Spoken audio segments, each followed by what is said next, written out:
ada orang yang lu miskin, lu nggak punya apa-apa, sampai gitu. Sedih gak sih lo digituin? Iya, sampai gitu. Udah, gue gimana caranya supaya gue itu supaya orang-orang nggak berpikiran seperti itu lagi terhadap keluarga gue gitu. Itu alasan kuatnya kenapa pilih. Iya, dan di sisi lain juga gue harus menyekolahkan adik-adik gue gitu. Di sisi lain emang keadaan ekonomi keluarga gue dulu itu memang ya menengah ke bawah lah gitu kan.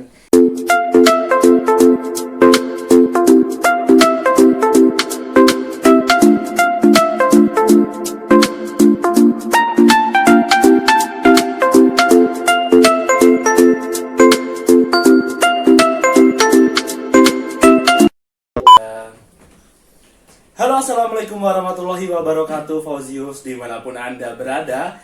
Kembali lagi bersama saya Restu Fauzi di Tatu Cerita Bareng Restu.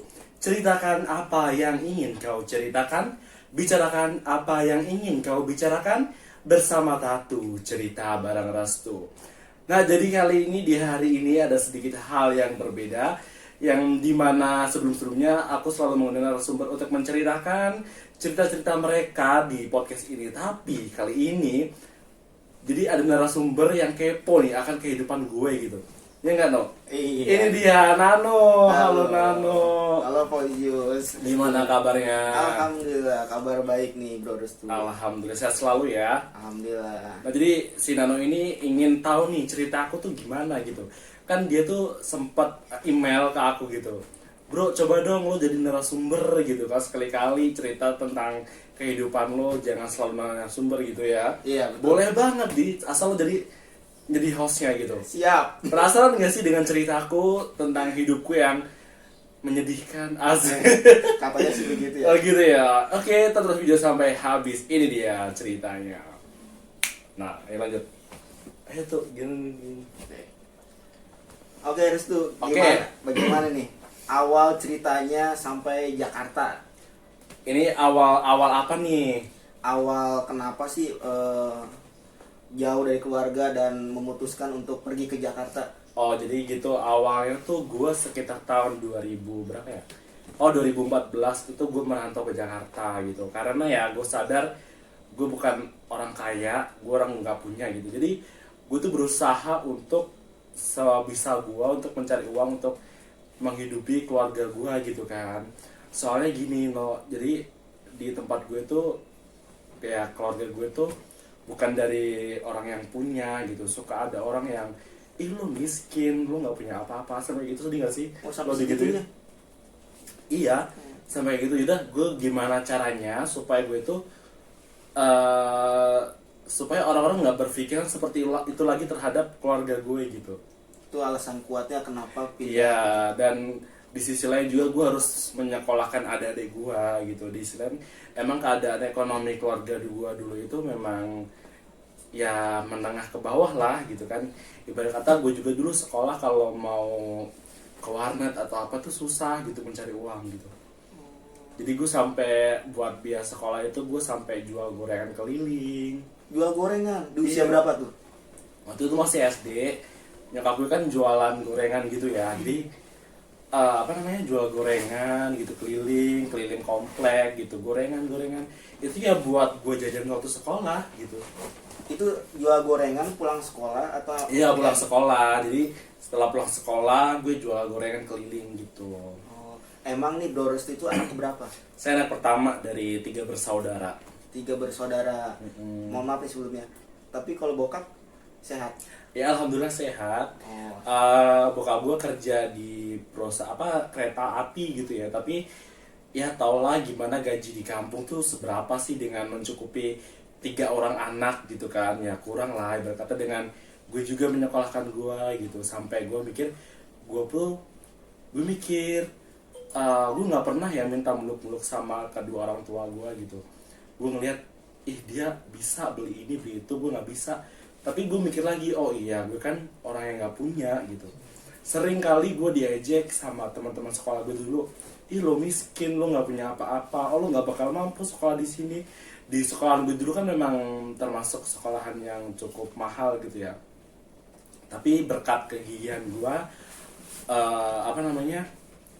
gue masuk sekolah itu jalur prestasi. Tadinya Wah, gue hebat ya. nggak diizinin orang tua untuk sekolah ya, karena keadaan ekonomi keluarga gue gimana gitu kan. Tapi alhamdulillah gue jalur prestasi gitu. Jalur prestasi dari SMP, SMA, SMP gitu. SMP. Nah, Ya banyak banget warga tetangga-tetangga gue tuh ngomong, ih lu nggak bakalan mampu, nggak bakal bisa gitu. Lu siapa sih gitu ya, karena dengan keadaan keluarga gue kayak gitu sedih banget. Tapi gue sampai sekarang pun nggak pernah ada rasa dendam ke mereka gitu.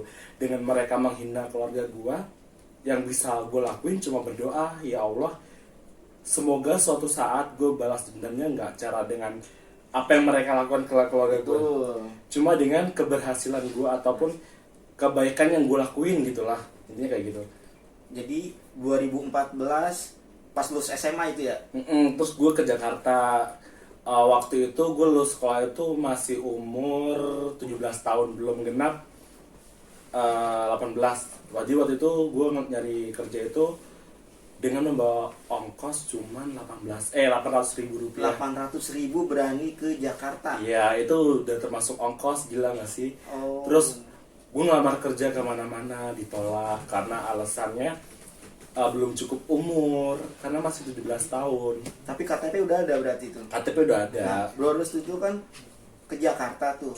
Berani ke Jakarta itu biasanya kan ada saudara, keluarga, kerabat. Nah, Bro Rus itu pas ke Jakarta kemana dulu nih, ketemu saudara atau bagaimana tuh? Jadi gue waktu itu masih main Facebook ya, jadi dibuka di lowongan kerja di Facebook itu. Ada lowongan kerja, gue bilang sama orang tua, awalnya orang tua nggak ngizinin kan, ya karena gue nggak punya apa-apa dengan umur yang masih segitu gitu. Itu pun bikin KTP-nya mendadak waktu itu, masih lewat calo.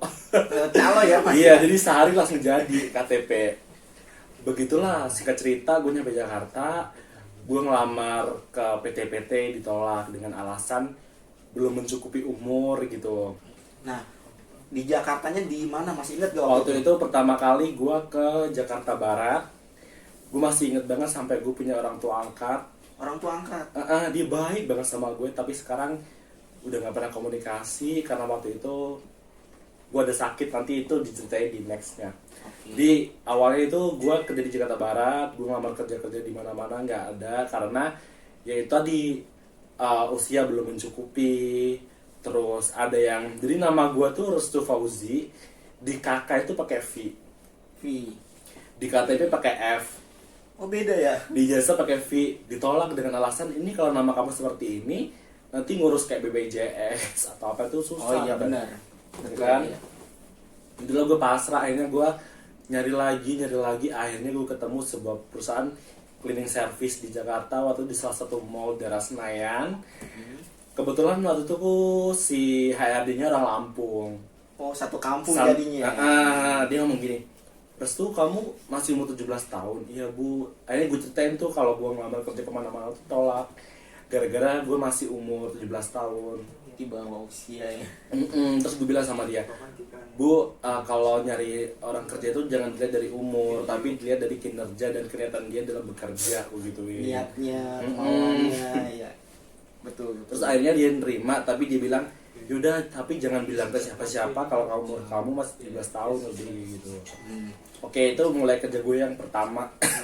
Itu berapa lama tuh kerja di situ? 1,5 tahun. 1,5 tahun sebagai cleaning service. Boleh tahu nggak cerita saat waktu selama jadi cleaning service itu berapa sih pendapatannya? Waktu itu masih 2,4 juta ya. 2,4 juta di dengan tahun 2015. 2015. Cukup tuh selama sebulan tuh.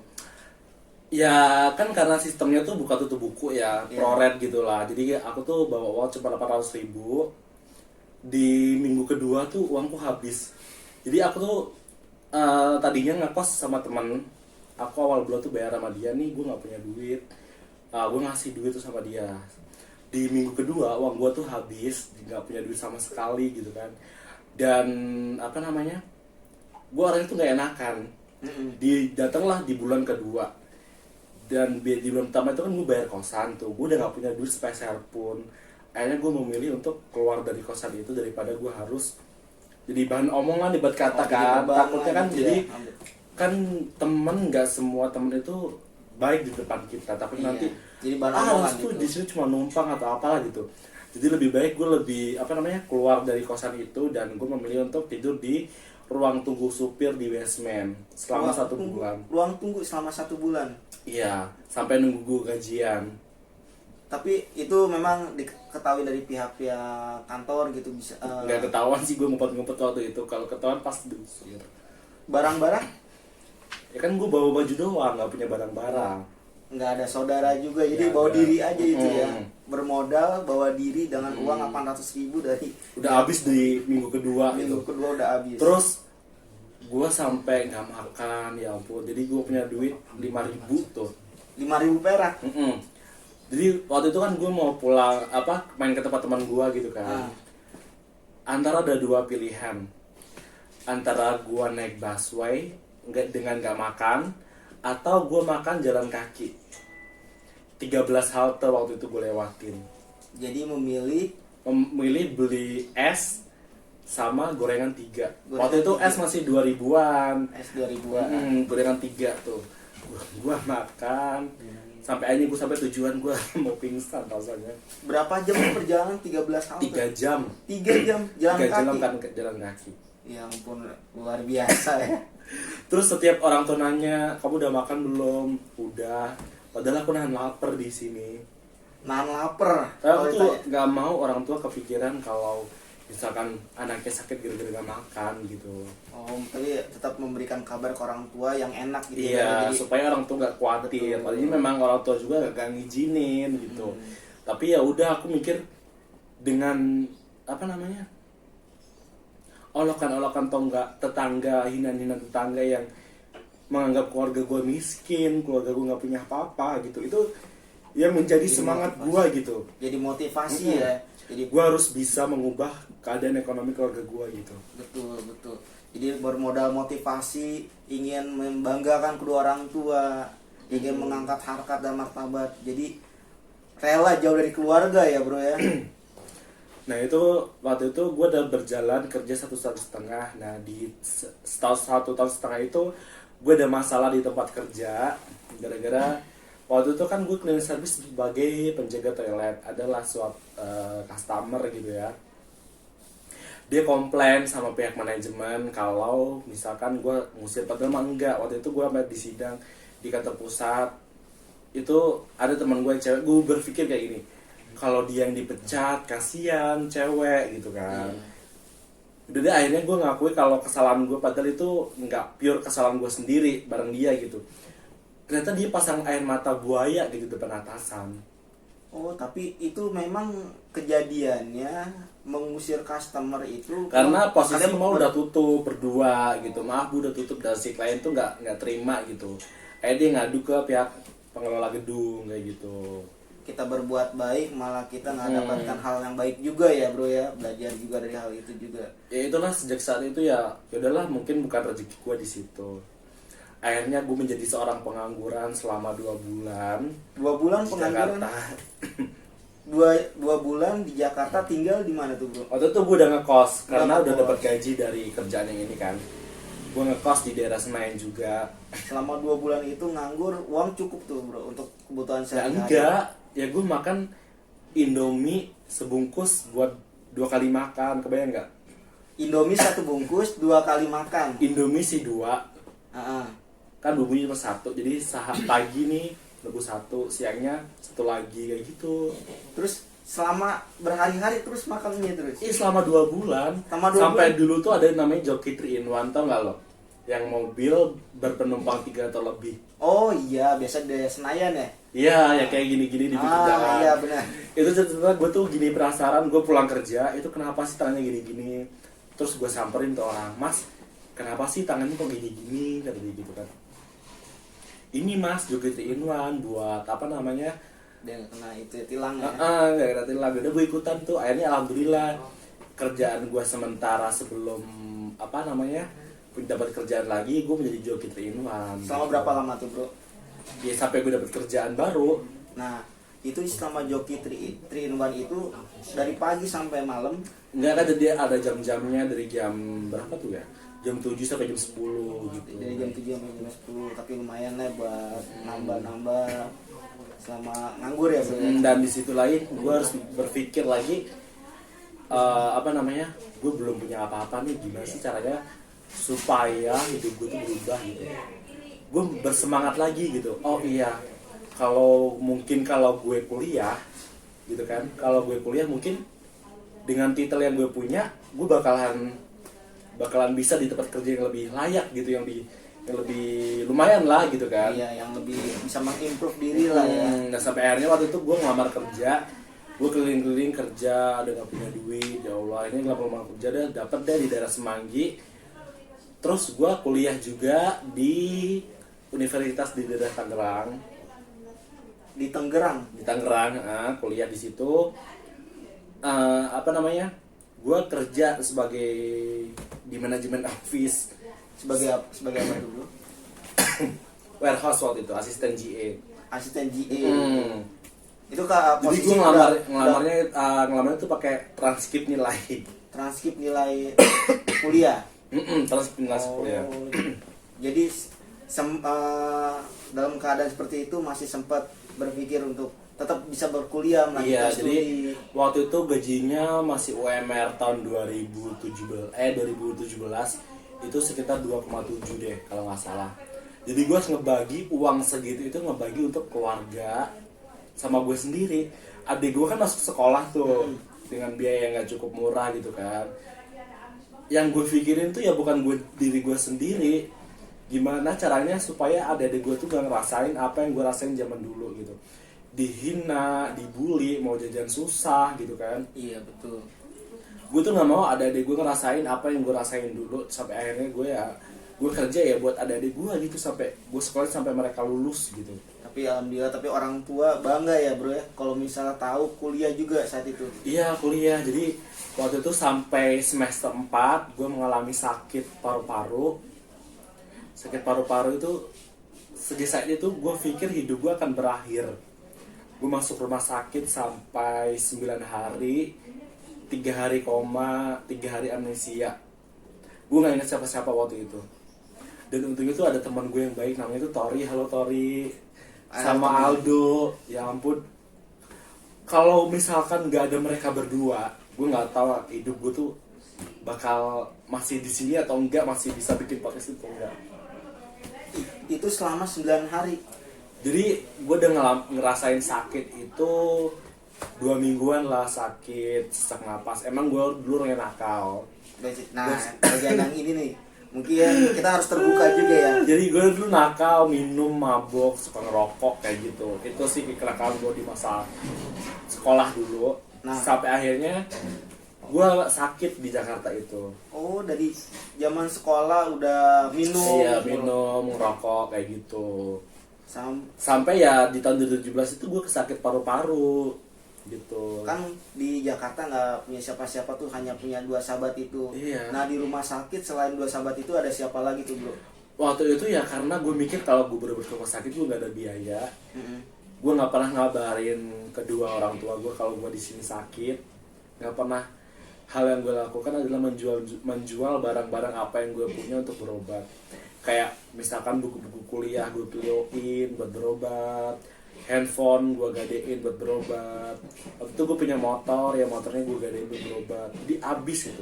Semua barang-barang habis semua buat Iya buat pengobatan. berobat. Sampai akhirnya tuh si Aldo sama Tori tuh ngomong gini, terus tuh kenapa sih kamu nggak bilang sama kedua orang tua kamu kalau kamu sakit di sini? Enggak, aku mau ngerepotin. Sampai akhirnya si Aldo tuh minjem dong pola HP kamu. Aku bukain tuh, ternyata mereka menghubungi orang tuaku. Terus bagaimana reaksi orang tua tuh setelah tahu anaknya? Ya dia shock lah. Si Tori waktu itu jemput orang tuaku di terminal sama si Aldo. Sampai datang tuh orang tuaku meluk aku, ya ampun kenapa anak jadi kayak gini, nangis deh. Tapi aku tuh setengah sadar gitu. Oh, saat itu keadaan udah di rumah sakit, udah nggak sadar. Masih di kos-kosan dulu dijemputnya, setengah sadar. Nah setelah itu aku dibawa ke rumah sakit di Lampung. Itu aku nggak sadar 3 hari. Jadi apa yang aku rasain itu nggak sadar sampai pacar aku yang sekarang jadi istriku selalu setia menemaniku.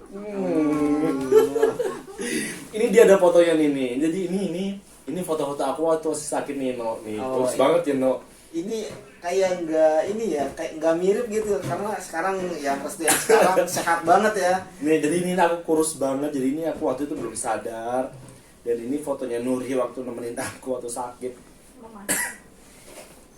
Jadi banyak aku ceritain. Hal yang bisa membuat aku semangat hidup adalah orang tuaku. Jadi aku belum memberikan yang terbaik untuk mereka gitu. Kalau aku nggak ada, ya udah tugasku belum selesai. Dengan apa yang orang bilang yang tadi itu miskin, nggak mampu, apa itu yang membuat aku tuh jadi semangat hidup lagi. Jadinya aku udah hampir putus asa kalau berdoa tuh, ya Allah cabut aja nyawaku gitu. Tapi mikir lagi, kalau aku nggak ada, siapa yang akan menyekolahkan adik-adikku gitu kan? Siapa yang akan membantu keadaan ekonomi keluargaku kayak gitu?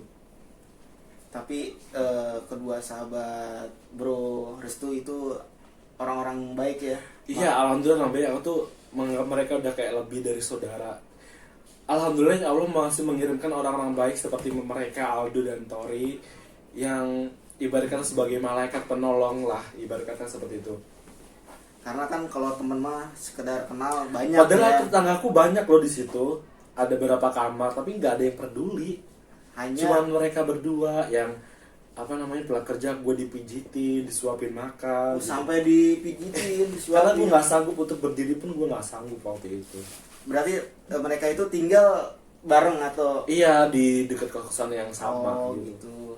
Kalau misalnya mantan pacar atau yang jadi istri sekarang bisa nemenin pas lagi sakit, udah tinggal di Jakarta. Enggak, dia kan kerja di Lampung waktu itu. Di Lampung. Kita LDR. LDR ya, pejuang LDR juga ternyata. Asik. Jadi jauh-jauh dari Lampung nengokin Bro Restu lagi di rumah Waktu sakit. itu gue rumah sakit di Lampung sih, dibawa pulang ke Lampung. Oh, dibawa ke Lampung bukan di Jakarta. Bukan. Siap. Jadi yang membuat aku semangat hidup adalah kedua orang tuaku, keluarga-keluargaku, dan termasuk istriku yang sekarang. Karena mereka memberikan semangat aku buat hidup lagi gitu. Ibarat kata tuh Allah masih baik memberikan kesempatan aku untuk hidup kedua. Bahwa lo lihat gak sih foto gue tadi kayak orang mati? Itu kurus banget, Iya Bro. kan? Iya, itu awalnya itu berat badannya itu berapa kilo sih sampai Nggak tahu gue, ibarat tuh tiap hari tuh berat badan turun kayak gitu. terakhir itu ini berapa kilo nih, Bro? Nggak tahu tuh kan nimbang, masih sakit. Nah, itu tulang doang kelihatan ya. Paling 50 atau 40. Itu tinggal tulangnya doang kali ya. Sedih banget deh pokoknya ceritanya. Pokoknya yang membuat aku semangat untuk hidup itu adalah orang tua, saudara, dan keluarga gitu kan. Ya karena tadi itu hinaan, cacian yang mereka ucapkan keluargaku itu, aku nggak pernah dendam sih ke mereka. Hal yang aku lakukan adalah aku membuktikan bahwa kehidupan aku yang jalan itu bisa merubah apa yang mereka ucapkan itu nggak seperti apa yang mereka pikirkan. Iya. Dan pada akhirnya sampai sekarang bisa kita lihat ya, Bro Restu bisa sehat ya. Alhamdulillah sekarang diberi kesehatan Allah Subhanahu wa Ta'ala. Jadi Allah masih mempercayakan aku untuk kehidupan yang kedua gitu. Nah, setelah sembuh nih, Bro, dari Lampung kan dirawat nih. Terus balik lagi ke Jakarta. Ya jadi aku istirahat di rumah itu selama 6 bulan. Aku kuliah kena DO. Kuliah di DO karena Iya, gara-gara itu cuti kelamaan. Aku udah ambil cuti 1 semester.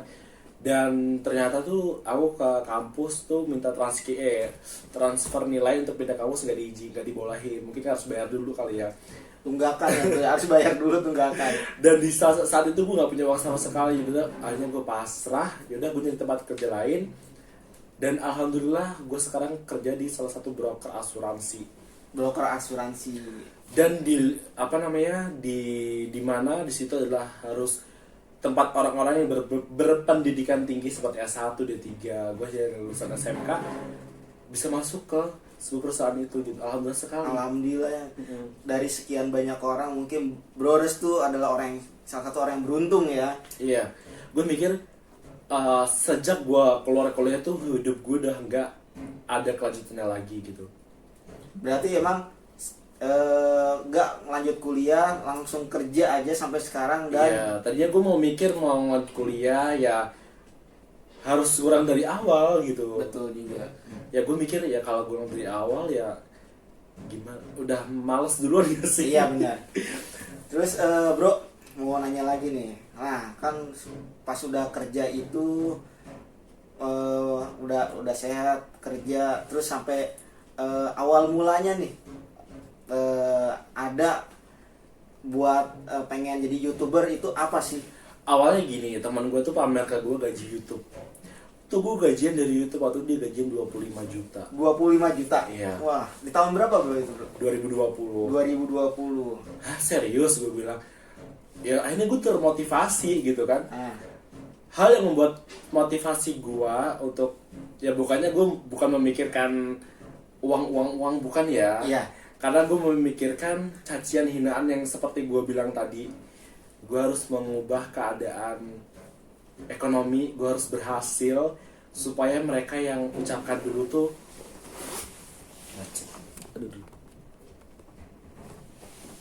supaya apa yang mereka ucapkan dulu tuh nggak seperti itu gitu. Yaudah aku mulai bikin YouTube dan di bulan Desember gue monetisasi dan alhamdulillah di bulan Januari itu Google AdSense gue datang dan alhamdulillah bisa bikin podcast seperti ini gitu. Alhamdulillah ya. Signifikan ya. Berapa lama tuh buat? Setahun buat ngerintis YouTube Setahun ini. merintis. Dan berkat views semuanya, tanpa ada kalian, tato ini bukan apa-apa gitu. Jadi kenapa aku memilih podcast? Karena aku tuh pengen tahu cerita-cerita dari si narasumber ini. Apakah ada cerita yang sama seperti aku alami gitu kan? Betul. Jadi kita belajar juga dan kita tahu ya berbagi pengalaman ya bro ya. Jadi kalau prinsip aku tuh balas dendam terbaik ke seseorang yang membenci kita, jangan pernah melakukan hal yang sama atau melakukan hal yang mereka lawan ke kita. Cukup dengan keberhasilan kita ataupun kehidupan kita yang lebih baik gitu. Mereka akan terpukul sendiri gitu. Betul. Dengan keberhasilan dan kesuksesan udah cukup ya Udah membalas. cukup itu. membalas dendam. Nggak perlu kita membalas mereka dengan hal-hal yang mereka lakukan yang untuk kita gitu. Nggak Cukup perlu, itu aja. betul, nggak perlu mencaci, memaki ataupun apapun. Cukup kalian berhasil, sukses, itu udah cukup membalas apapun yang mereka omongkan atau pikirkan ke kita ya bro ya. Iya betul sekali. Jadi buat kalian semua, kalau kalian pernah dihina atau dibully ataupun itu, nggak usah pernah membalas kejahatan mereka atau hinaan mereka dengan hinaan juga. Cukup dengan keberhasilan kalian, mereka akan tertampar abis-abisan. Gue tuh, lo boleh sih hina-hina gue semau apapun, kalau udah menyangkut orang tua itu gue nggak, gimana sih orang tua gitu. Iya loh. betul. Pasti setiap anak kalau misalnya sampai keluarga atau orang tuanya yang tersakitin, pasti kita nggak bisa tinggal diam ya bro ya. Iya betul banget. Seperti itu. Ya jadi itulah perjuangan gue selama di Jakarta gitu kan, dari yang mulai tidur di ruang tunggu supir sampai jalan kaki, makan mie sebungkus 2 kali, nggak punya duit. Ya begitu, ada hikmahnya di balik semua itu, pasti akan ada hikmahnya. Karena Allah sudah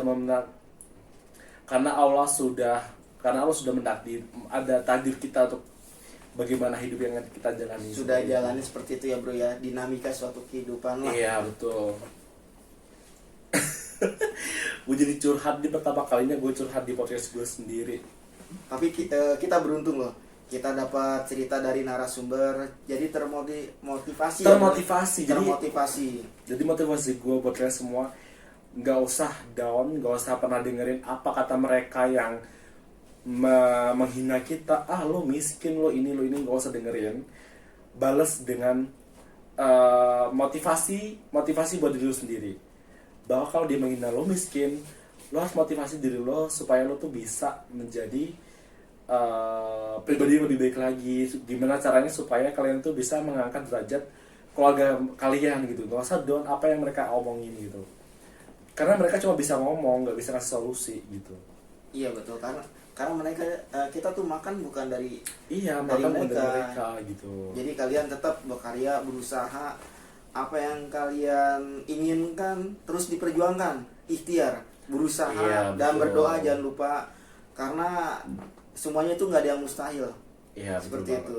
Dan jangan lupa meminta restu dari Dari kayak namanya, restu. dari restu. Restu dari orang tua ya.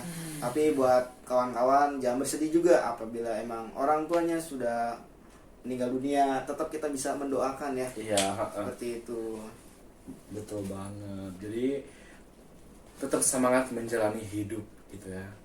Ya, tetap Emang hidup tuh penuh liku-liku ya, No? iya, iya betul. Nah itulah namanya, semakin kita dewasa, semakin berasa beban dan tanggung jawab sebenarnya. Apalagi kita cowok ya, Bro ya. Iya, betul. Sebagai cowok, apalagi kita sekarang Bro Restu ini punya tanggungan, udah menikah ya. Terus keluarga juga ya, Bro ya. Untungnya adik gue udah lulus sekolah sih, jadi gue udah fresh gitu. Waktu itu kan, waktu adik gue sekolah itu kan waktu masih kuliah, jadi gue harus bayar kuliah, harus bayar sekolah dengan gaji UMR waktu itu masih 2,7. Waktu itu kan gue bayar SKS kuliah gue aja udah berapa kan, sampai ini waktu gue kuliah, sampai gue kuliah itu bikin, kalau ada tugas makalah, udah lo bikin tugas sama gue aja, ntar lo bayar sama gue gitu tau. Saking gue gak punya duitnya. Ya sebenarnya itu bagus juga sih, Bro. Jadi buat kita belajar juga ya. Iya, belajar dan menghasilkan. Belajar dan menghasilkan. Jadi uang jajan gue selama kuliah ya dari itu. Jadi ada tugas makalah atau apa gitu, jadi gue bikinin teman-teman bikin makalah gitu. Ada yang teman gue baik banget, gue inget sampai sekarang, dia selalu nambahin, misalkan uangnya per makalah itu gue biayain gocap, dia ngasihnya 100.000. Dani namanya, Dani, lo baik banget sama gue Dani. Gue masih ingat, gue nggak tuh ke kantin juga, gue nggak mau, nggak punya duit, nggak ke kantin ditraktir sama dia ya. Apa sedih banget gak sih lo? Wah, itu kita tuh Gua beruntung tuh- ya. Punya teman, bukan teman sih. Kalau teman hanya sekedar kenal aja ya. Itu bisa dikatakan sahabat ya, Bro ya. Karena dia tanpa kita ngomong, tanpa kita bilang, dia udah ngerti gitu. Iya, baik banget mereka. Tuh. Bisa nggak sih misalnya mereka kapan-kapan gitu diundang gitu ke Oh, podcast? kebetulan si Dani itu udah berkeluarga, udah punya anak, susah ya kali. Oh. Coba nanti gue DM deh, siapa tuh dia mau. Tapi dari yang 3 orang itu udah berkeluarga semua. Kalau Tori sama Aldo sih belum, mereka masih single, nggak tahu kapan nikah dia. Oh. Aldo, Tori, lo kapan nikah? Ya itu aja mungkin diundang, Bro. Bisa datang mungkin. Kalau Aldo sih udah ya, waktu itu Oh. udah gue undang. Hmm. Dia cerita nggak bisa pulang kampung karena di lockdown ini. Gitu. Kan ada saksi hidup ya, sahabat saksi hidup bagaimana kita mulai dari nol kan, sampai sampai saat ini gitu. Oke, sepertinya gue serok nih. Oke, Nano, terima kasih ya lo Ya siap. udah mau nanya tentang kehidupan gue seperti apa ya. Seperti itulah kehidupan gue di masa lalu. Ya, banyak sekali cacian hinaan yang gue alami dalam kehidupan gue itu. Itu yang membuat motivasi gue semakin giat dalam bekerja, dalam belajar, dalam melakukan apapun. Misalkan gue malas belajar terus bekerja, itu yang selalu gue inget. Wah, gue dihina kayak gini nih. Kalau gue malas-malasan semakin dihina dong. Gue kayak gitu mikirnya. Nah itu Fauzius, kita tetap bersyukur dengan masa lalu kita, karena tanpa masa lalu kita nggak bukan jadi apa-apa sekarang. Seperti Bro Restu, dengan masa lalunya Bro Restu sekarang menjadi orang yang berkreasi dengan memiliki tato cerita bersama Restu. Asik. Seperti itu. Bukan tato dong, Tano, cerita bareng Nano. Oh iya kan. Oh iya, Bro. Ntar kapan-kapan juga bisa. Tarno aja. Kayaknya itu ada deh. Oh, udah ada ya. Tapi Jadi apa pro gitu. Iya, tapi kapan-kapan boleh ya datang ke. Oh iya, boleh banget dong. Ke channel Bruno namanya. Asik. Sekalian promosiin. Boleh. Oke, terima kasih semuanya jurnal ini dari awal sampai habis. Itulah cerita kehidupanku di masa lalu yang sangat begitu menyedihkan. Tapi Allah itu selalu memiliki rencana yang lebih baik dari apa yang kita pikirkan. Jadi jangan pernah berputus asa, tetap berjuang, tetap berusaha. gak usah memikirkan apa kata mereka di luar sana, karena kita hidup bukan dari uang mereka dan bukan dari cacian mereka. Tetap jalani hidup kita dengan penuh rasa syukur. Oke, terima kasih. Saya Fauzi dan Saya Nano. pamit undur diri dan sampai jumpa. Sampai jumpa.